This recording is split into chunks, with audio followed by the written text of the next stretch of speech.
Today I have Casey Ryan, who's buying 100 houses, and he doesn't even live in Oklahoma City. See the 3 key things he's doing to get all these deals and all this cash flow.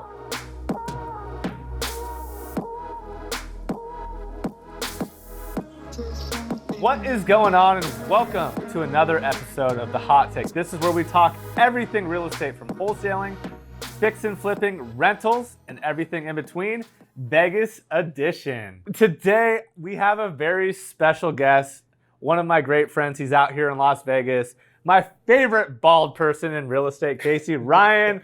What is going on, brother? What's up, man? Thanks for having me. I'm glad to have you out here in Vegas. Dude, thanks so much for coming on. And this topic is incredible. We just finished dinner, and we're going to talk about how you're going to buy 100 properties virtually in Oklahoma City.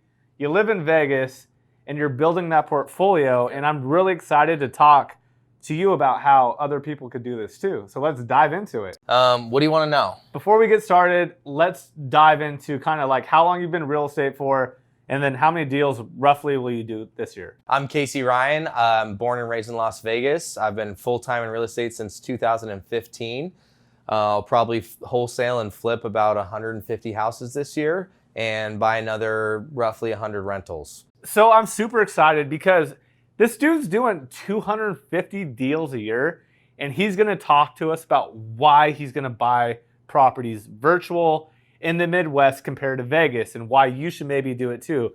So Casey, let's dive into it. Sure. Let's start first with, so why are you doing this, and what's your reasoning for it? Well, I'll say that I initially have always been super against going to another market, just because I feel like there's more juice to squeeze in your own market. But at the end of the day, you gotta look at the economics of the city that you're in. And a lot of markets are appreciation markets or they're cash flow markets. So I figured the best way to do it, especially if I needed to fix a tax problem now, in order to buy enough properties in the volume that I needed to have a healthy portfolio, I'd have to expand outside of Vegas. And if I only bought rentals in Vegas, then it would rob my flip and wholesale business of that income. Right. So it defeats the whole purpose. So I'm in a mastermind, Collective Genius, and I met a couple guys in there that had a huge rental portfolio, and they were at a point where they had enough cash flow and they wanted to get more cash. So we proposed the idea. They were wholesaling a little bit here and there, but we proposed the idea that we'll take on all of their overflow because they had more deals than they can buy. Right. And we went through a few of the numbers on some of the properties. We're buying them at a discount, so we can still burn them and get majority of our cash back. We're buying them at a price where we can get a good debt coverage ratio to where we can get solid long-term financing on the property, so we're protected in the event the market goes up and down. I don't care. I'm holding these things for 20, 30 years plus. So we picked Oklahoma because it's not as important where you're buying, but who you're buying with, right, who's in charge and managing the projects, helping you with acquisitions, managing all the construction throughout, the property management on the back end.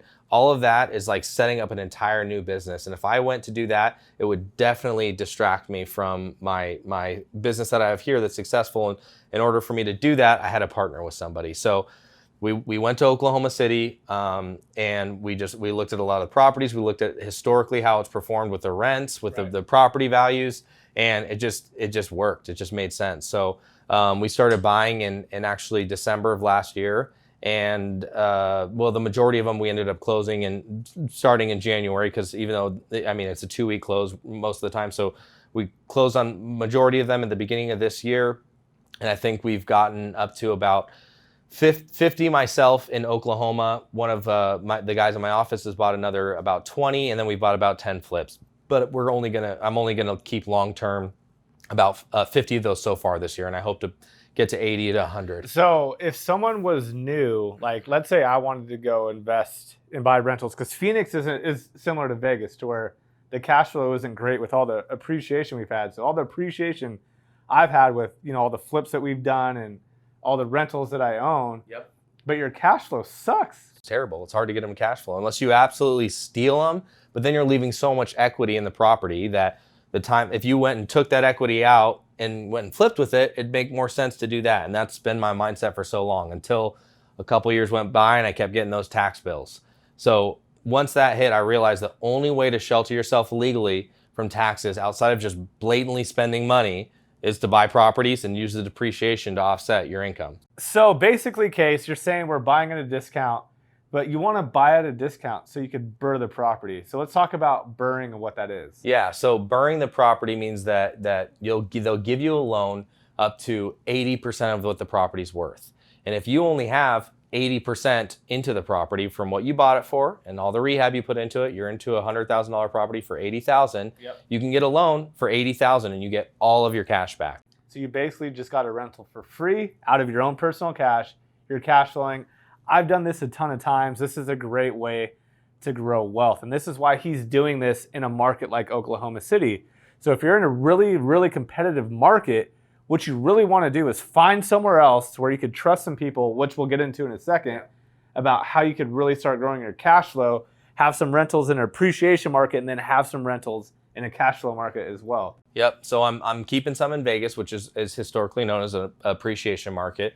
Not the best one in the country, but an appreciation market. And then I'm buying in Oklahoma, which is a cash flow market because the price of the homes is lower compared to what the rents are. So if you have a market like that, the money you put out is going to be paying you every month. And then I pluck off some in Vegas that still makes sense as rentals that they'll cash flow. And I know that I have the appreciation on those as well. So let's talk about if you're going to buy homes in a market that's not your backyard. So you're buying virtually. There's three things I think you need. And let's talk about this. I think you need property management. Yep. You need a good rehab crew. Yep, that's the hardest part. And you need to be able to find and source properties at a discount. So should you do that with your own company? Should you go to other wholesalers? Let's start with number one, like property management. What did you do to source that? Well, I had somebody that I trusted that I knew was already doing it. But your best bet if you don't know anybody in that market yet that you identify is to just look on Google. Look for the top 5 property management companies and call them and interview them. See what they're doing, see what they can offer to you, and see what they're charging and for you to do that. I think you should actually take it a step further, especially if this is going to be a strategy long term. You should fly out there, go to the rental properties, get references, talk to those investors. People could sell you anything. I want to go look and see what you're really doing. Yep. I would say that when you do interview these the property management companies, you're going to want to ask them for referrals, and they may not want to give you their top 5 investors, but ask them who they are and say, I want to get on a call with them, even if they want to be on the call with you. I want to get a call. What are your rents? How much of it are they actually collecting? What's been their experience? So that you can see what it's actually like working with somebody who has worked with them, if they're credible or not. Okay, so we have that.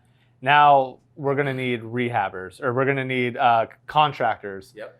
So you've obviously built an amazing contracting crew, but you're here, boots on the ground. You're able to check projects, even though you do have a PM. Yep. Project manager, that's a PM. But like, if you're going to do it virtual, how would you do that too? Same type of process? Yeah, same type of process. I mean, you can look online for a good contractor. But at the end of the day, the contractors that are going to be at prices that make sense for you, anybody that's advertising has to factor that into what they need to charge you for the rehab. Yep. So your best bet, again, is to ask these other investors if they're willing to share. More than likely they won't be. Ask the property manager, do you have contractors that you can refer me to? Because I'm going to be buying a lot of properties and bringing you guys a lot of business. Yep. I need somebody to rehab these properties to where I don't have to be flying out here all the time. Right. So ask the property management company for referrals on those contractors. So I've actually done quite a few like virtual flips, and I've actually had a lot of success with realtors that flip with their contractors. Is you find a really good realtor too. And that segues into our next topic, is how to source deals. I think if you want to go direct to seller, you can, but if you want to do it quickly, you could still, especially in these, I would call them tertiary markets. Yep. You're able to find really good deals with wholesalers and realtors for off-market deals. Yeah, that's your best bet, so you don't have to start up a whole new business and spend a ton of money on marketing. Just do it the free route. Go to realtors, go to wholesalers, and let them get you MLS access. Ask them what the best zip codes are. Ask them for the top 15 zip codes and buy in those areas, because you're going to have better tenants. You're going to have better appreciation in those non-appreciating markets. Right. The properties are just going to perform better. Even if the cash flow is a little bit lower, at the end of the day, that's your safe bet, especially if you're in a market that you don't know. Casey, before we go, if someone wants to get a hold of you, how do they contact you? Then also, just fully entrepreneurial, what is something that you want to give to the audience that you think is super important? Well, if you want to get a hold of me, you can find me on Instagram. I'm kcp.ryan. And then feel free to text me. I give my cell out to everybody. It's 702-824-7270. What could I give to the audience? It's a golden nugget. Give me a golden nugget. Surround yourself with good people. Good judge of character, and build a good team around you and compensate them well. So to summarize it, you guys, make sure you could buy homes at a discount, find a good property manager, good crews to rehab your projects, and that could change long-term wealth to make sure that you can take care of the people that you want to. Casey, thank you so much for coming on, brother. I appreciate you so much. Vegas edition, let's get it. Thank you so much for joining another episode of The Hot Take. Make sure to smash that like button, subscribe to the channel, and until next time, let's get it. Check out these other videos right here. Follow me on social media.